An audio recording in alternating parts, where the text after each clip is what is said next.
They built Central City. They built Central City on plot holes. Yeah. We need to talk about cause and excess.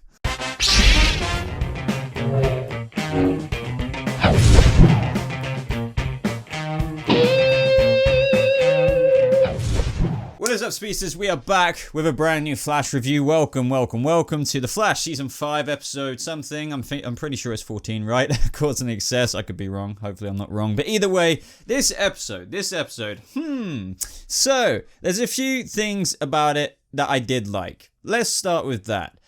It was a cool premise. I was looking forward to this because if you know me, and I guess this is quite like a lot of fans in The Flash, that anything like pressury, like timey-wimey and speedstery, that kind of concept or premise for an episode is really, really cool. For example, last season, a season I very much so didn't really enjoy. I mean, I definitely did enjoy parts, but that's another video. Spoke about that plenty of times before. Flash time. Enter Flash time, right? That's when Barry had, the weight of the world on his shoulders, and I love that drama and, kind of episode. It's all very speedstery, love it. And this was meant to be Nora's episode, but unfortunately this episode, whether you like this or not, you have to be real here. You really, really do. Whether you're a big fan of this show or not, there was so many plot holes. That's why I did that intro. Like, they built Central City on plot holes. I mean, that's what this freaking episode felt like. But before I get into this, guys, like this video. If you do go on to enjoy it, really does show your support for the channel. I know some of you guys hate me asking that, but crush that like button. It really, really does help the video out. And of course, subscribe to this channel if you want to see more Flash videos like this. And of course, guys, don't take the criticism negatively. I am just pointing out literal things that I feel like, can't really be refuted. And we'll kind of point those out as we go along. So, in the beginning of this episode, Cisco, was looking at, that photography website. It said the cure was achieved. And that was like the beginning part because Barry and Team Flash had to figure out that, we need to go into the Speed Force to cook this kind of, device. It's like it would take a month or something in real time before that cure would be ready, and it's like, okay, we have to wait a month before we attempt, to fight the big bad and put him down. But in Speed Force, it would take 60 minutes. So the only speedster in Central City at the minute kind of was just Nora Allen, and she was quite nervous about that. So with Barry basically gone this whole episode, we had the intro of quite a few times of Ralph with the Book of Love. It was kind of funny seeing that again. Cicada arriving at the Central City Citizen office. That always tongue twists me. Central City Citizen. Say that really fast. Central City Citizen, Central City Citizen.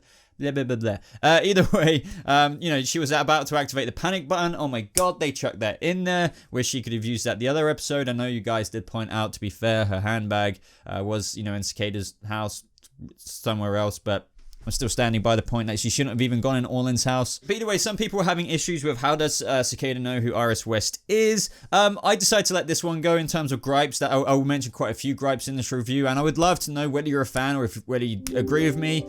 Shut up, Windows, or disagree with me. Let me know what you think of all the criticisms, because I really do feel like there's some blatantly obvious ones. But as for like him knowing where Iris is, I will let that one slide, just because she literally said, I'm a reporter, my name is Iris West Allen, or whatever, in the last episode. So, he could have done a quick Google or something, and comic book logic, I'm just going to say it, she's got her office now, so maybe the Central City Citizen address is there. I don't know. I'm guessing he could kind of do that, even though Orland doesn't look, like an internet-savvy dude. Now, what I did like about this episode is how, every time Cisco went for a date, he was trying to be somebody he wasn't, like one of the lady's exes. I can't remember the lady's name off the top of my head, but he kept acting not himself. I did feel like it was a bit overreaching, because I felt like, Cisco, come on, man, do you really think that is a good idea? It just feels like, sure, sometimes comedy is comedy and it's funny, but when you really struggle to believe that the character's going to go in there dressed like some ex of the boyfriend that Cisco really, I feel like, just wouldn't do, whether it was the third or fourth time, it was just really wacky at one point. I thought, really, man, I don't believe you'd do that, and I feel like this is just forced comedy now. But I will say that I did enjoy it overall. Like, it was interesting in how, just like in a similar reverse flashy kind of way in season 1, he started figuring out that he's been living this moment quite a few times because of Nora reversing time. But this is what we need to talk about, I guess, right off the bat. Nora reversing time.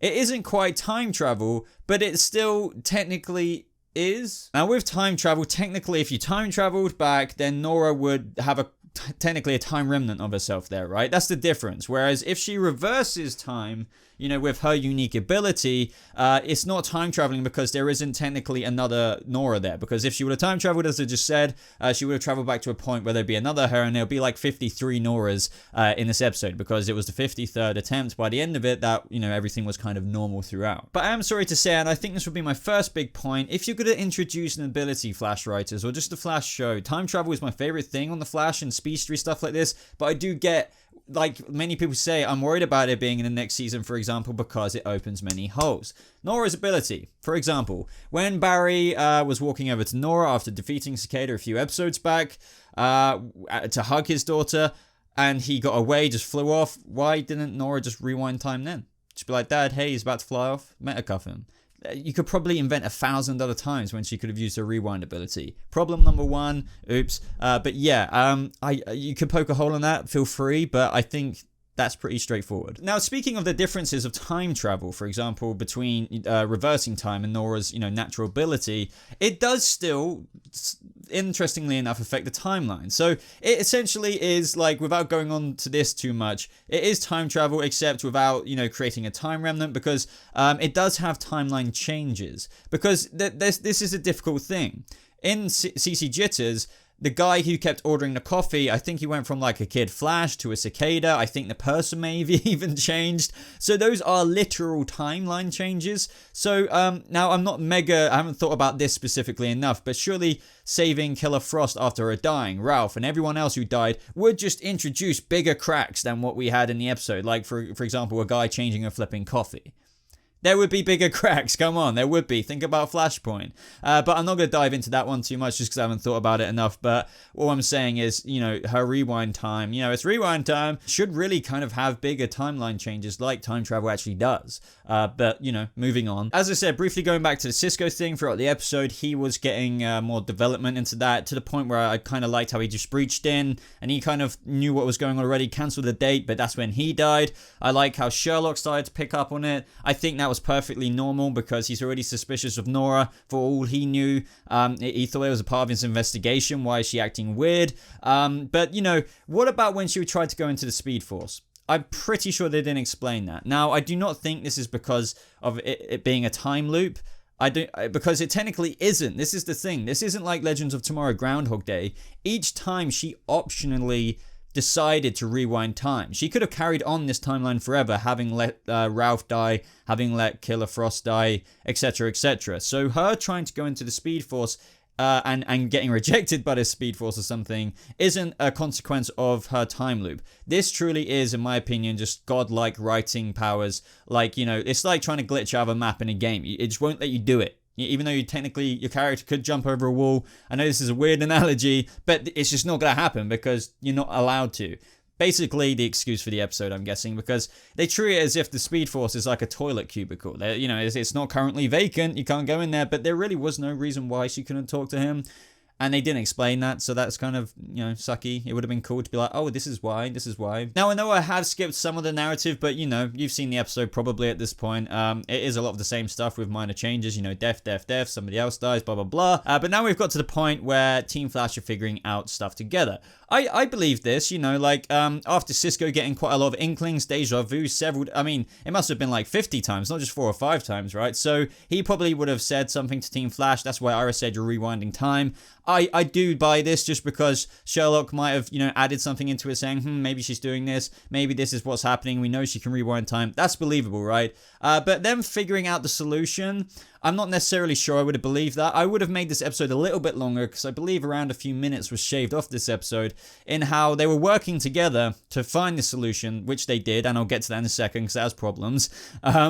But, I don't think they would have solved that within the hour limit before Cicada was striked, right? And got somebody else. It would have been cooler maybe to see her go through it a few more times, having to persuade Team Flash to help her and, progress the plan each time. Maybe a few more times, but there's no way they would have necessarily done that in just the first attempt. Oh, hey, you're rewinding time? Oh, wait, let's fix this and come up with a plan. That plan would have been revised over a few reverse timeline-y, loopy things, and then that would have been believable for me. But anyway, let's move on to Cicada. So this moment, I will say it was kind of cool.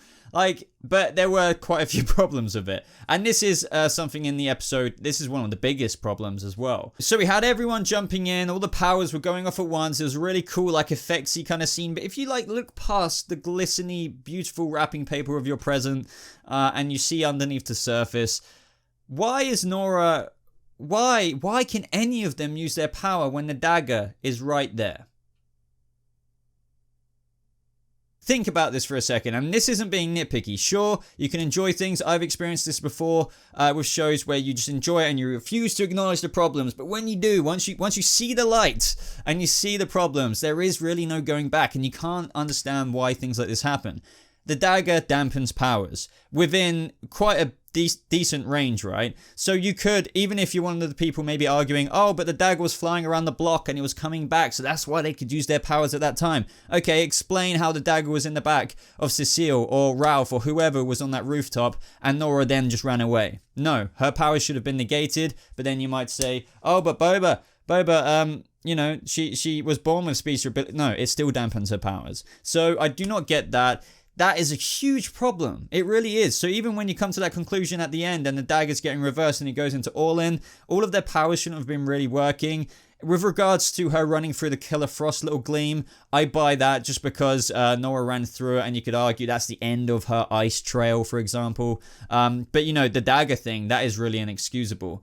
It literally dampens everyone's powers, but for this episode, it didn't. Just so they could, you know, get Nora to run away and do it again and again.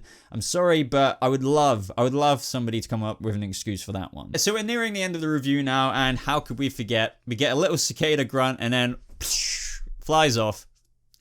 I'm not even angry this time. I said this to a couple of other YouTubers. I literally just laughed.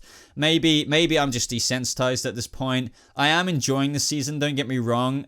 Even though there are really big holes and complaints, I am enjoying it more than the previous season, believe it or not. But Cicada escaping again, I don't know whether to be frustrated or annoyed or just like start treating this like a meme. Just because I'm not sure I can comprehend the stupidity that is going on now. It's just the case. I honestly think this season will forever be remembered with Cicada just, you know, just flying off like that, you know, every time. And I did appreciate Barry saying, oh, you gotta, you know, he did basically what Jay Garrick taught him back in season 2, was it? Season 3? You know, when he gave him the time cracky mug and he was just like, you know, each time you change the timeline, there'll always be a fracture. This made Nora think, oh, wait, but this isn't necessarily what Earbud Thorn taught me before, because I think she's under an impression Earbud Thorn is basically manipulating her, so that's why she runs back to 2049 saying, oh, but what if we can't necessarily change the timeline, or what if, like, we are, but it won't work the way you're saying it will. And I like this, and I found it funny when Earbud did that kind of outburst of, you know, I'm the only speedster who knows what he's doing. Proper kind of frustrated in a way. I felt like that was kind of out of nowhere, but I buy this at the same time, just because, you know, if you put it in context for Earbud Thorn, he's got Nora coming back. Well, let me say first, let's assume that he is on death row and he is going to die in like 49 minutes or 52 minutes or whatever it is now. He's got Nora coming back like every 30 seconds, 1 to 2 minutes maybe. With all of this new development information, he's probably anxious as heck, really wanting to just get out of there, hates acting like a nice guy, but has to, but has got this little, like, freaking girl with his only chance of getting out, so when she comes back, questioning him or giving more worries, I imagine that he would outburst like he did. So I get that. And of course we got the tease of Sherlock actually translating the remaining symbols, so I guess he will have full access to the journal, or at least what he has scanned in. Would have been cool if they actually showed that, but I guess, you know, translation time, download or whatever. But that is the episode, guys. What do I think of this? I think it's a real big shame for the premise of the episode. The concept is amazing. In fact, it's my kind of favorite flavor of concept in terms of the Flash TV show. I love this kind of stuff. But, you know, the plot holes are way too big to be seen. As I said, Dagger should have dampened Nora's powers every time she was even remotely close to it on the rooftop with people dying. But let me know what you guys thought of this episode down in the comments below. Did you like it? If you did, I would love to know how you do, in the sense of how do you get past the blatant plot holes? Doesn't it annoy you, the carelessness of such apparent things like what I've mentioned and what other people are probably talking about right now? I would just be fascinated to know how you can see past it, if any of you do. But other than that, guys, like this video if you got this far, especially if you got this far. It really does show your support for the channel. Subscribe if you're brand new for more Flash videos just like this. Links as always to everything, Discord server and stuff like that in the description down below. But thank you so much for watching, Speedsters. I hope you have a lovely rest of your day, and I'll see you in the next video. Goodbye.